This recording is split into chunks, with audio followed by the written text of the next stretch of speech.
আসসালামু আলাইকুম রহমতুল্লাহ। প্রিয় বন্ধুরা, স্ক্রিনে আপনারা দেখতে পাচ্ছেন একটি আমার দেশ পত্রিকার একটি নিউজ। সব শিক্ষা প্রতিষ্ঠানকে জামাতিকরণ করা হয়েছে। রিজভী, সব শিক্ষা প্রতিষ্ঠানকে জামাতিকরণ করা হয়েছে, এটা অত্যন্ত ভয়ঙ্কর বিষয় বলে মন্তব্য করেছেন বিএনপির সিনিয়র যুগ্ম মহাসচিব রুহুল কবির রিজভী। মঙ্গলবার জাতীয় প্রেস ক্লাবে diploma engineers association of Bangladesh আয়োজিত বহুদলীয় গণতন্ত্রের প্রবর্তক শহীদ রাষ্ট্রপতি জিয়াউর রহমানের 89তম জন্মবার্ষিকী উপলক্ষে আলোচনা সভায় তিনি এই কথা বলেন। আলোচনা সভায় রুহুল কবির রিজভী বলেন, দেশের স্বাস্থ্য মন্ত্রণালয় এবং শিক্ষা মন্ত্রণালয়ের একটি বিশেষ দল দখল করে নিয়েছে। এখানে দুইটা অভিযোগ এনেছে রুহুল কবির রিজভী। দেশের স্বাস্থ্য মন্ত্রণালয় এবং শিক্ষা মন্ত্রণালয় একটি বিশেষ দল দখল করে নিয়েছে। সেই দল কে, কোন দল, কাদের প্রতি তিনি ইঙ্গিত দিয়েছেন আমরা একটু আইডেন্টিফাই করার চেষ্টা করব। সমস্ত বড় বড় ইউনিভার্সিটিগুলোকে জামাতিকরণ করা হয়েছে।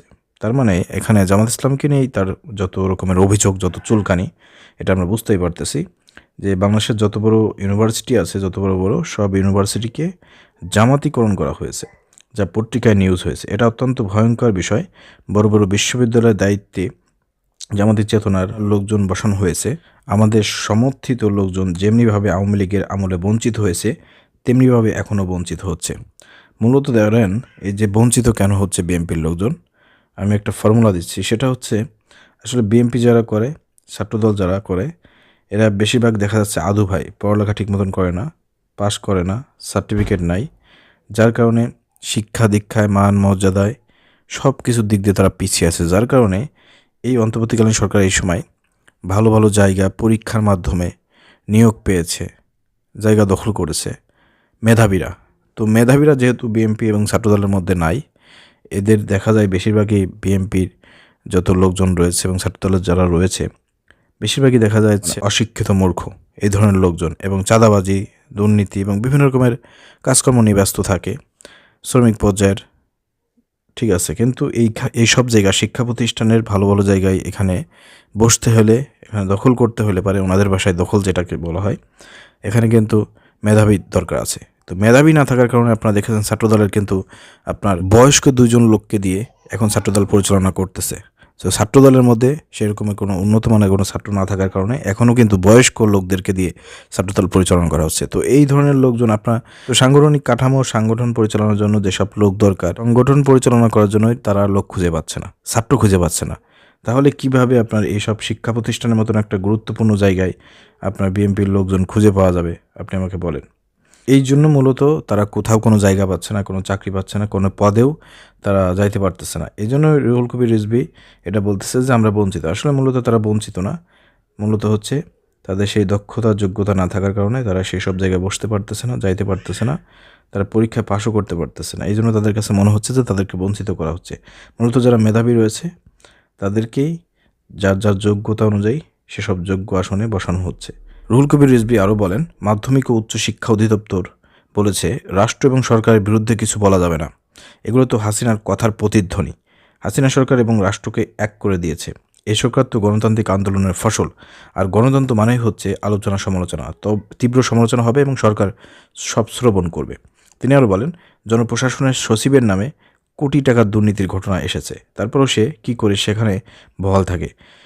ধরনের একটা ঘটনা জানার পরে উনি কী করে জনপ্রশাসনের সচিব হিসেবে রয়েছেন, এসব কথার সঙ্গে একমত। সরকারের বিভিন্ন পর্যায়ে অনেক দুর্নীতিবাজরা বসে আছে, তাদেরকে এখনও আপনার বরখাস্ত করা হচ্ছে না।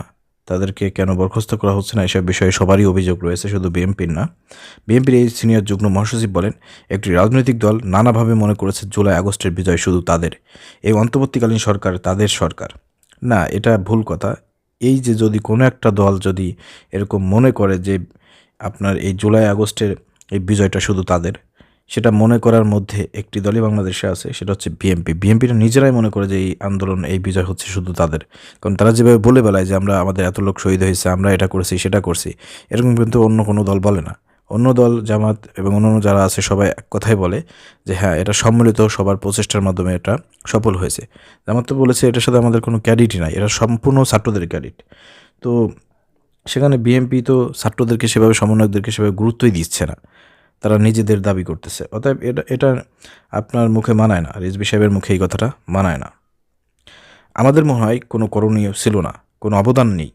আমরা একাগ্র সরকারকে বলতাম সেনা সমর্থিত সরকার, আর এখন অনেকেই বলছেন বর্তমান অন্তর্বর্তীকালীন সরকার সেই বিশেষ দল সমর্থিত সরকার। না, এটা ভুল কথা। মূলত এই সরকার সমন্বয়করা এবং দেশের মানুষ বিএনপির বিরুদ্ধে দাঁড়িয়েছে, কারণ বিএনপি যে কাজগুলো করতেছে এই অন্তর্বর্তীকালীন সরকার এই 5ই আগস্টের পর থেকে, তাদের নেতাকর্মীরা বিভিন্ন জায়গায় নিয়ন্ত্রণহীন, বিএনপি তাদেরকে নিয়ন্ত্রণ করতে পারতেছে না। চাঁদাবাজি, দখলদারিত্ব, বিভিন্ন রকমের অপকর্মের সঙ্গে তারা জড়িয়ে যাচ্ছে, যার কারণে ইতিমধ্যে বিএনপি সারা বাংলাদেশে মানুষের কাছে কিন্তু একটি ঘৃণার পাত্রতে পরিণত হয়েছে। বিএনপিকে মানুষ দলে দলে বর্জন করতেছে, কারণ তাদের কার্যক্রমের কারণে। দুই গ্রুপের সংঘর্ষেই ইতিমধ্যে কিন্তু বিএনপি ছাত্রদল এদের মধ্যে নিজেরা মারামারিতে কিন্তু ইতিমধ্যে অনেকেই মারা গেছে, অনেকেই নিহত হয়েছে, আহত হয়েছে।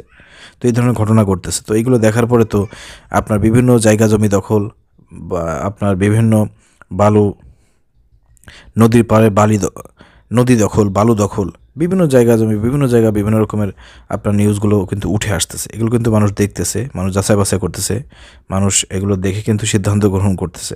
আর এই বিষয়গুলো নিয়ে যখন সরকার প্রতিবাদ করতেছে, সরকারের পক্ষ থেকে কথা আসতেছে, বিরোধী দলের পক্ষ থেকে কথা আসতেছে, তখন বিএনপি এমনি সরকারের বিরুদ্ধে দাঁড়িয়ে যাচ্ছে। ঠিক আছে, এই জন্য মনে হচ্ছে যে বিএনপি সরকারের বিরুদ্ধে, সরকার ও বিএনপির বিরুদ্ধে। এই জন্য এরকমটাই মনে হচ্ছে। অন্তর্বর্তীকালীন সরকার কোনো দলের না, এটা সব দলের, বাংলাদেশের সমস্ত মানুষেরই সরকার। প্রিয় বন্ধুরা, আপনারা যে নিউজটি দেখলেন আমার দেশ পত্রিকায় নিউজটি করেছে। বিএনপির সিনিয়র যুগ্ম মহাসচিব রুহুল কবির রিজভীর যে ধরনের মন্তব্য করেছেন জামাত নিয়ে, সরকার নিয়ে এবং এই আন্দোলনকে নিয়ে, আপনারা কীভাবে দেখতেছেন বিষয়টি একটু কমেন্ট করে জানাবেন। ধন্যবাদ। আসসালামু আলাইকুম রহমতুল্লাহ।